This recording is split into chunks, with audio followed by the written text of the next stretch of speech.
안녕하세요. 사진 찍는 회계사입니다. 다들 감기 조심하시고요. 저는 감기가 살짝 와가지고 목소리가 평소랑 좀 다르니까 양해 부탁드릴게요. 아무튼 며칠 전에 소니가 또 미친 짓을 그게 아니라 굉장한 신제품을 출시를 했는데요. 바로 글로벌 셔터를 장착한 알파 9 마크 3입니다. 사실 발표할 때 갑자기 어울리지 않게 프레젠테이션을 해가지고 갑자기 또 왜 이러나 뭔데 이렇게 뜸을 들여 싶었는데 인정합니다. 평소랑 다르게 할 만했어요. 인정.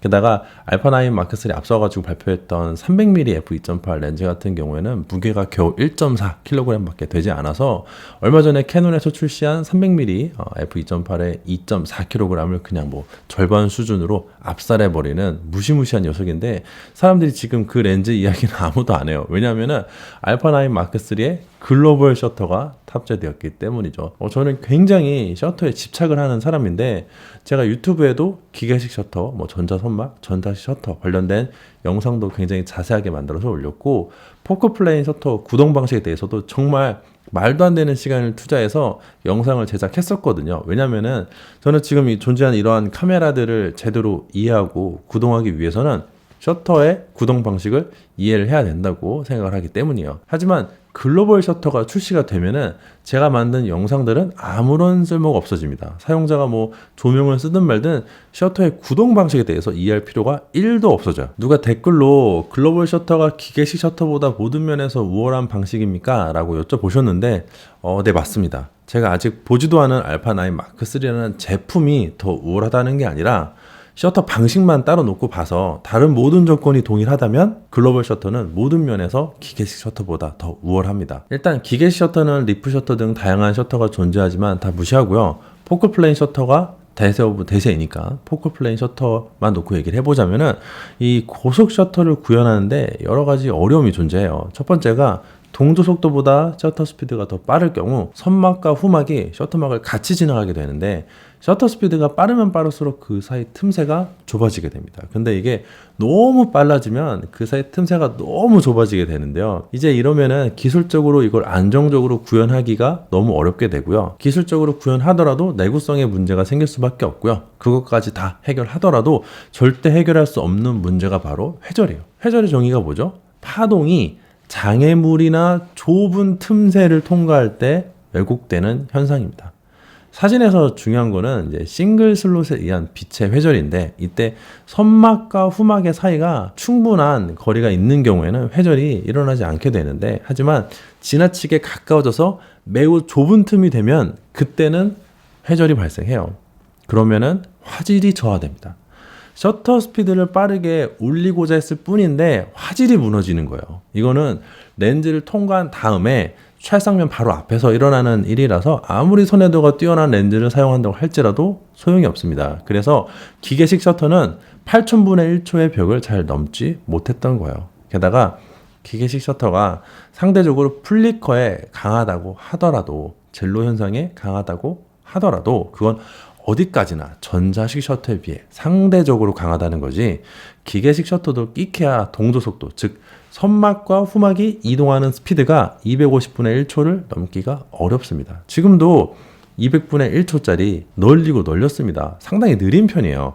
그거보다 빠르게 구동 못하냐? 할 수는 있죠. 할 수는 있는데 그러면 진동을 잡기가 어렵고 내구성에 또 문제가 생기고 부피가 커지고 이런 딜레마들이 존재하는 겁니다. 게다가 기계식 셔터는 셔터박스를 회전시킴에 있어가지고 한계가 있기 때문에 연사 속도에 제한을 둘 수밖에 없어요. ZF-14연사까지 기계식 셔터로 가능한데 제가 상당히 뛰어난 성능이라고 말씀을 드렸던 것은 이 과거에 플래그십도 그 정도 속도밖에 안 나왔거든요. 이게 전자식 셔터로 넘어가야 안정적으로 초당 20년사, 30년사, 이번에 알파 9 마크3처럼 120년사 이런 게 가능하지 절대로 기계식 셔터로는 그 정도 속도가 안 나옵니다. 그래서 그 문제를 해결한 적층형 센서의 전자식 셔터가 우수하다고 제가 말씀을 드렸던 것이고 예전부터 물리적인 셔터는 소멸할 것이다 라고 예상을 했던 것인데 그 결과 Z9 같은 카메라가 출시가 됐던 것이죠. 하지만 글로벌 셔터가 실제로 컨슈머 레벨의 스틸 카메라에 상용화 될 것이라고는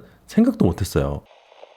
자, 그러면 이 카메라가 나오면 누구한테 도움이 될까? 뛰어난 건 알겠는데 뭐가 그렇게 다른데? 일단 첫 번째, 동영상을 촬영하는 그 누구라도 당장 이 효용을 느낄 수가 있습니다.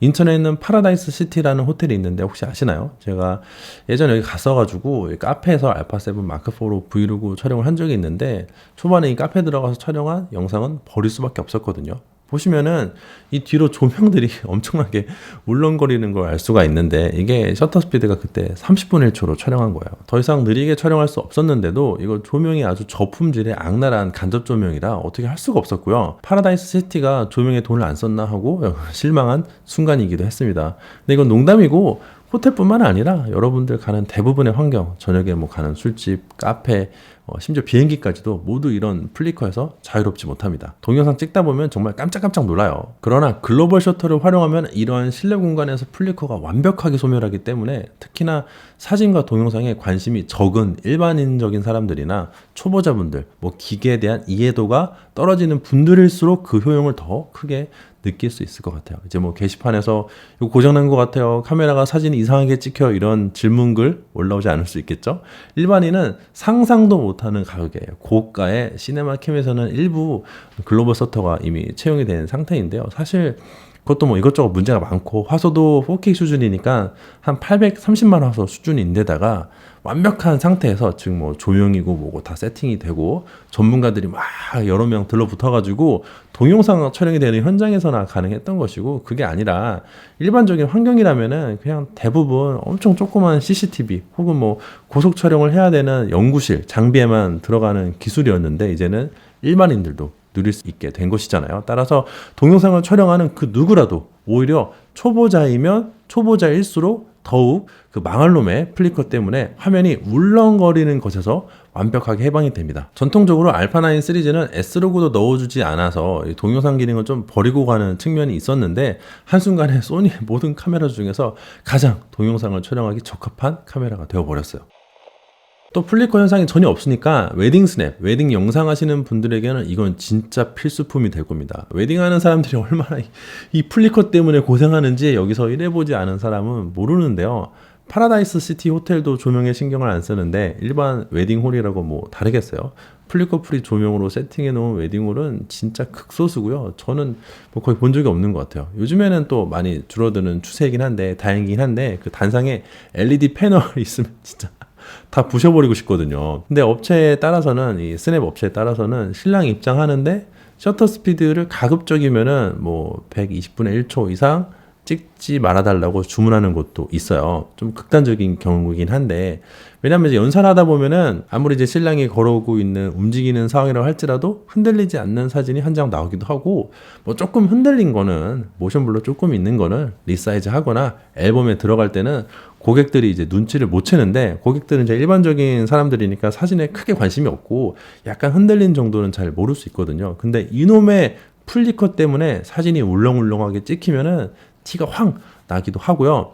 그거 보정하기는 정말 너무 어렵기 때문이죠.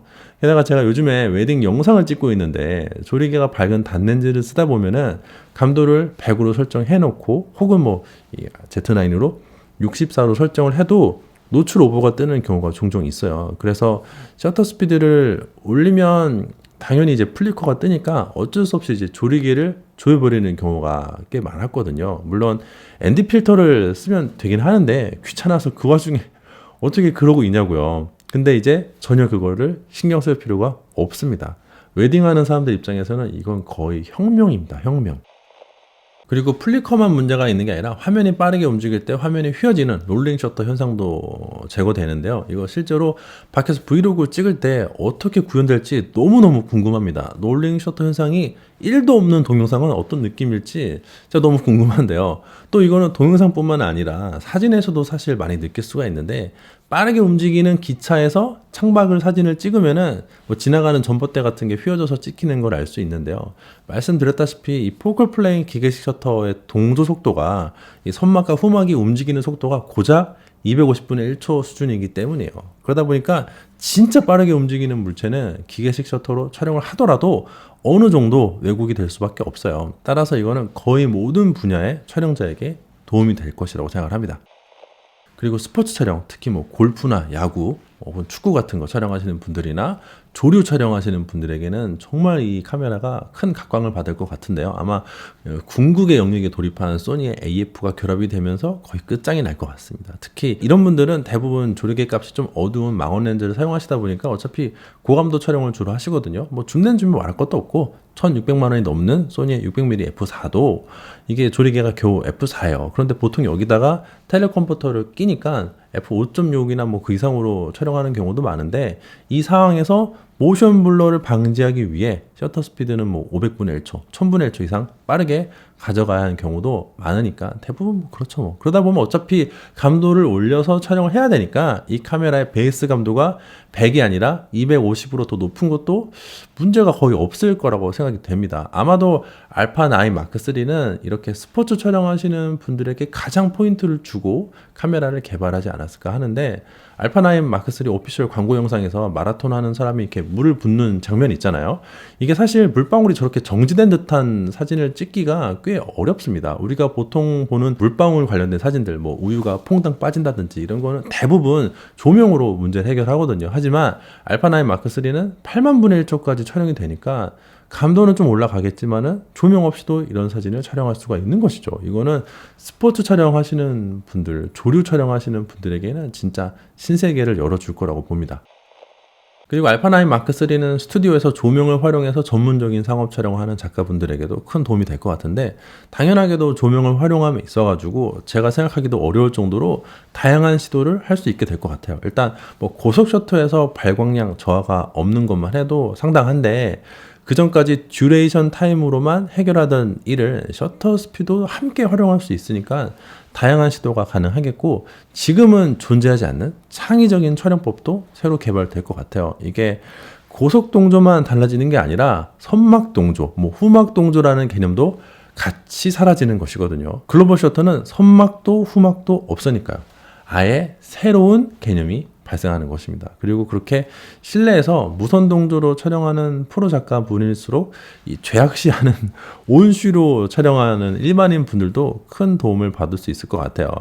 이 프로분들 중에 일부는 카메라에 플래시 장착해서 촬영하면은 그 거의 뭐 이렇게 약간 경기를 일으키시는 분들이 많거든요. 조명은 뭐 그렇게 쓰는 게 아니라고 아주 비웃고 욕하고 조롱하고 난리도 아니에요. 제가 무선 동조 교 영상도 예전에 올렸잖아요. 거의 진짜 뭐 종교입니다, 종교. 하지만 현실에서는 어쩔 수 없이 이 온슈로 플래시를 장착해서 사용하는 경우가 많습니다. 꼭 아마추어가 아니라고 할지라도 뭐 런웨이 쇼 그 백그라운드에서 유명 연예인들, 모델들 행사 촬영하시는 유명한 작가분들, 뭐 전 세계적으로도 유명한 작가분들 이거 온슈로 촬영하시는 거 많이 봤거든요.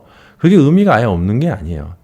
아무튼 이렇게 온슈로 촬영하시는 분들도 야외에서 대낮에 이 필라이트 개념으로 촬영할 때, 그전에는 스트로브 자체가 발광량이 그렇게 크지 않은 편인데 이렇게 큰 조명에 비해서는 조금 발광량이 약하죠. 거기에 고속동조까지 들어가니까 야외에서 쓰는 게 좀 무의미하다라고 이제 비아냥을 듣는 경우도 많았는데, 이젠 스트로브도 물론 스트로브에 따라 다르겠지만 적어도 한 스탑 이상은 광량 확보가 쉽게 되는 셈이니까 완전 다른 세상이 열릴 것이라고 봅니다. 제가 엄청 좋게 말했지만 지금 또 한편으로는 동시에 약간 중립기어를 받고 이 제품을 기다리고 있는데, 왜냐하면 이게 이렇게 쉽게 되는 거라고 믿겨지지 않기 때문이에요. 알파1이 나왔을 때는 와, 씨, 이런 게 되는구나, 대박이다, 이런 느낌이 있었는데, 알파 9 마크 3는 저거 내가 아는 건데 그거 안 되는데 그게 된다고? 이런 느낌이에요. 그러니까 알파1은 내가 이제 기대했던 성능, 내가 이해하는 수준을 한 두세 발자국 넘어서가지고 와, 대박이다 라고 했다면, 알파 9 마크 3는 너무 달라요. 무슨 느낌이냐면은 뭐 제가 뭐 수도권에서 30평짜리 아파트를 알아보고 있었는데 갑자기 마당에 딸려있는 300평짜리 전원주택을 시세 대비 아주 싸게 줄 테니까 사라는 느낌? 야, 그거 사면은 마당 관리는 어떻게 해? 잔디는? 뭐 잠깐 얼마라고? 2층? 지하실도 있어? 이런 느낌이랄까요?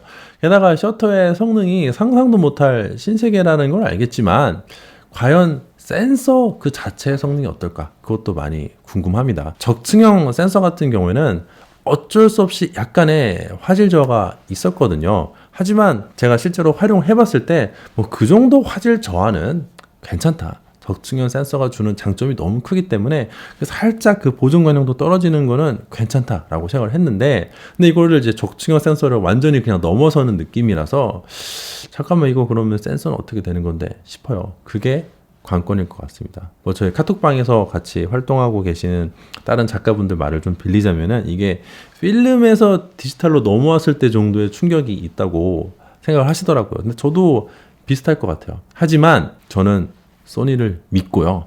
제품이 실제로 출시되는 만큼 우리가 충분히 잘 사용할 만한 성능이 보장이 되니까 출시를 했을 거라고 믿어요. 동시에 저 지금 알파 7 마크 4랑 뭐 70200 G마스터 2랑 뭐 이것저것 팔아가지고 이거를 사야 되나 하는 생각에 이제 계산기를 돌리고 있는데, 또 한편으로는 알파 1 마크 2는 도대체 어떻게 나올지 상상이 안 됩니다. 설마 5천만 화소의 글로벌 셔터가 장착되지는 않겠죠? 와, 씨, 그러면 그거는 진짜 무조건 사야 되는데.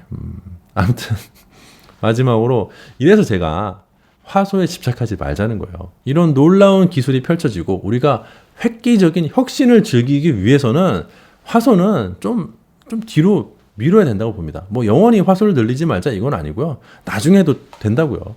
기기가 갖춰야 될 여러 가지 덕목이 있거든요. 일단 뭐 화소도 물론이고 고감도, DR 및 뭐 보정 관용도, AF 최고 셔터 속도, 뭐 동조 속도, 연사 속도, 연사 지속 능력, 발열 관리 등등등등 뭐 여러 가지 특성이 있어요. 게다가 최근에는 동영상 기능까지 이제 중요시 되니까 더 많아졌죠.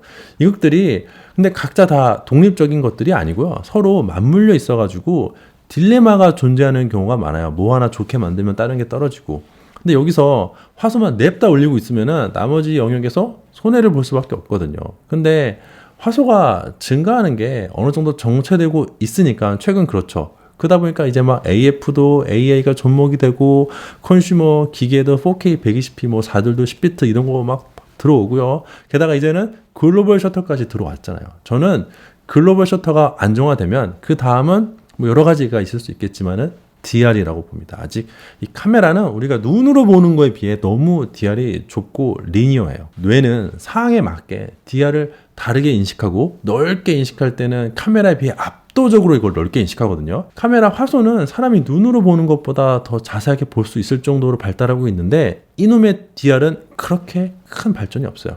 지금 당장 자연광이 들어오는 창가에 사람을 위치시켜가지고 촬영하면은 이게 무슨 말인지 바로 알 겁니다. 내가 눈으로 볼 때는 안에 있는 사람이나 창밖에 있는 풍경이나 동일하게 잘 보이는데 이 카메라로 찍으면은 사람이 시커멓게 찍히든지 창밖이 환하게 날아가든지 이런 문제가 발생하거든요. 하지만 언젠가는 그런 문제들도 해결될 거라고 믿고요. 제 생각에 가장 먼저 그런 문제를 해결해 줄 수 있는 회사는 소니 같습니다. 소니 믿습니다.